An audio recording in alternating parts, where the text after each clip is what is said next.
Título 2 do crime. Relação de causalidade. Artigo 13.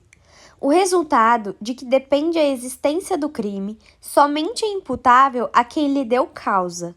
Considera-se causa a ação ou omissão sem a qual o resultado não teria ocorrido. Superveniência de causa independente. Parágrafo 1º.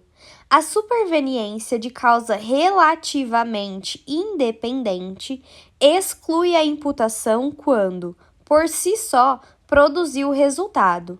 Os fatos anteriores, entretanto, imputam-se a quem os praticou. Relevância da omissão. Parágrafo 2º. A omissão é penalmente relevante quando o omitente devia e podia agir para evitar o resultado.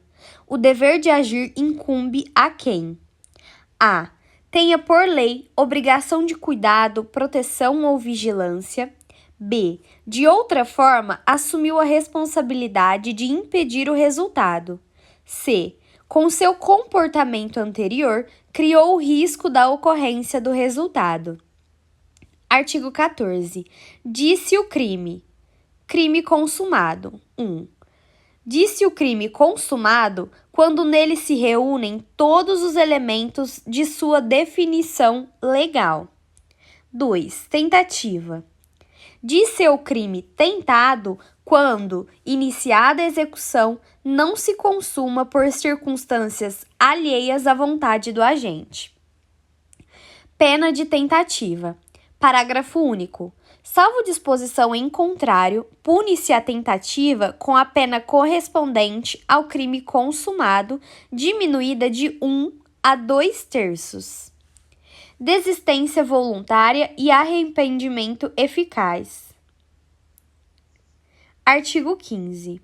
O agente que, voluntariamente, desiste de prosseguir na execução ou impede que o resultado se produza, só responde pelos atos já praticados. Arrependimento posterior. Artigo 16. Nos crimes cometidos sem violência ou grave ameaça à pessoa, reparado o dano ou restituída a coisa, até o recebimento da denúncia ou da queixa, por ato voluntário do agente, a pena será reduzida de 1 a 2/3. Crime impossível. Artigo 17. Não se pune a tentativa quando, por ineficácia absoluta do meio ou por absoluta impropriedade do objeto, é impossível consumar-se o crime. Artigo 18. Disse o crime. Crime doloso. 1.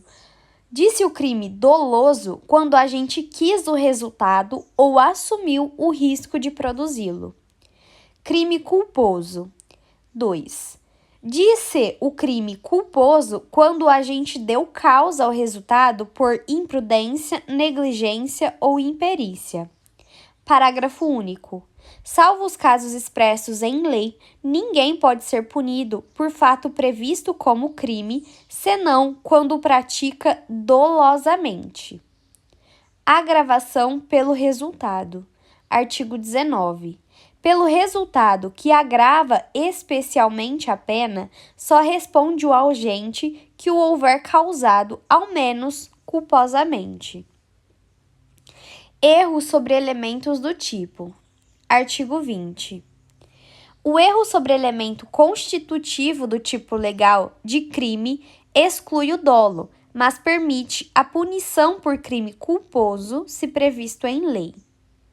Discriminantes putativas. Parágrafo 1º. É isento de pena quem, por erro plenamente justificado pelas circunstâncias, supõe situação de fato que, se existisse, tornaria a ação legítima. Não há isenção de pena quando o erro deriva de culpa e o fato é punível como crime culposo. Erro determinado por terceiro. Parágrafo 2º. Responde pelo crime o terceiro que determina o erro. Erro sobre a pessoa. Parágrafo 3º. O erro quanto à pessoa contra o qual o crime é praticado não isenta de pena. Não se consideram, neste caso, as condições ou qualidades da vítima, senão as da pessoa contra quem o agente queria praticar o crime. Erro sobre a ilicitude do fato. Artigo 21. O desconhecimento da lei é inexcusável. O erro sobre a ilicitude do fato, se inevitável, isenta de pena.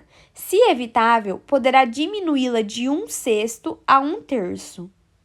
Parágrafo único. Considera-se evitável o erro se o agente atua ou se omite sem a consciência da ilicitude do fato, quando lhe era possível, nas circunstâncias, ter ou atingir essa consciência. Coação irresistível e obediência hierárquica.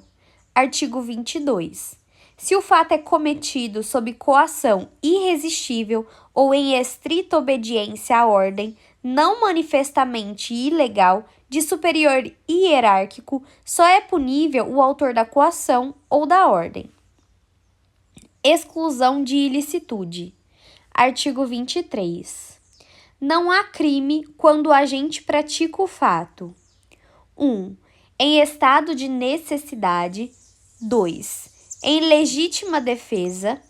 3. Em estrito cumprimento de dever legal ou no exercício regular de direito. Excesso punível.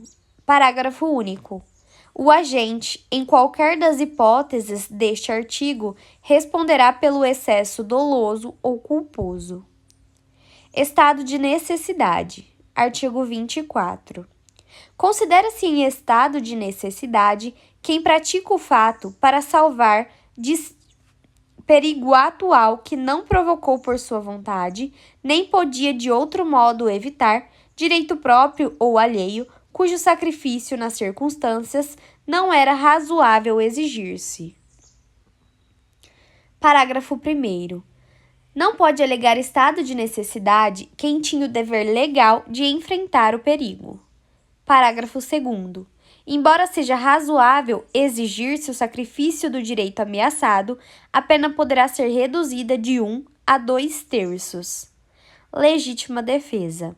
Artigo 25. Entende-se em legítima defesa quem, usando moderadamente dos meios necessários, repele injusta agressão, atual ou iminente, a direito seu ou de outrem. Parágrafo único. Observados os requisitos previstos no caput deste artigo, considera-se também, em legítima defesa, o agente de segurança pública que repele agressão ou risco de agressão à vítima mantida refém durante a prática de crimes.